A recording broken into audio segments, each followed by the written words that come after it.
собаки и гепард. В номере с Кузей борзые собаки. Нужно следить, чтобы не было драки. Гепарды рычат, а псы громко лают. Друг друга совсем не понимают. Чтоб не подрались они при свидании, дает дрессировщица всем по заданию. Собаки должны промчаться по кругу. Гепарды на тумбах меняют друг друга.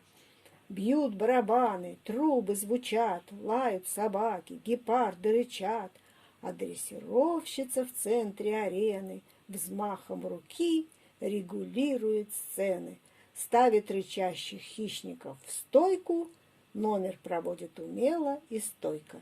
Непослушания не допускает, аплодисменты в конце получает.